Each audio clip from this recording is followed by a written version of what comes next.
Welcome back to the channel. Today we're talking about pedals that hook up to the Genos 2. We have 3 pedals down here, and David is going to tell us all about them. So what have you got there, David? We have a sustain pedal, a volume pedal, and an articulation or switch pedal. 3. Okay. So let's start with the sustain pedal. What does that do? Let's dive into that. The sustain pedal, if you're a keyboard player, is the most commonly used, and in my opinion, a must-have for a keyboard player. The other two are very helpful, but not necessary if you don't want to buy 2 more pedals. But definitely you've got to have a sustain pedal. Right. Okay. So building a studio or setting up your keyboard, first thing you do is buy that sustain and plug it in. Yep. Okay, great. So, ladies and gentlemen, let's talk about the sustain pedal. Or is it just a sustain pedal? The sustain pedal seems like a simple topic, but let's get into it. Sustain pedal, you're right.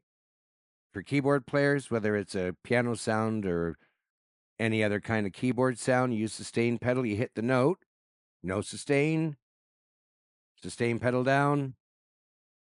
That's sustain. Okay, very simple. I mean, even I knew that one. What else?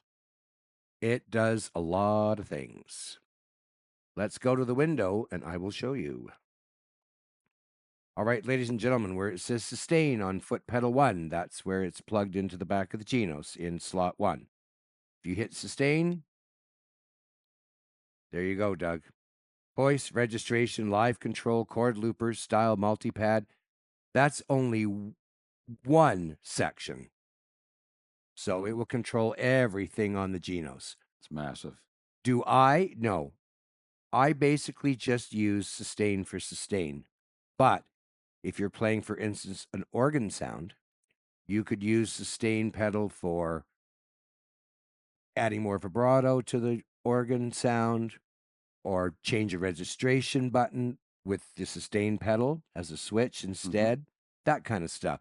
Personally, I just use it sustain as sustain. Well, that sounds like good advice because sustain pedal is so important to keyboards. You'd probably just want to leave it that way, but it can be changed and it's very versatile. Oh, people can use it for whatever they want. Right. And I can tell you, ladies and gentlemen, personally, I had to play a gig once where they didn't have a sustain pedal on the piano keyboard. Not fun.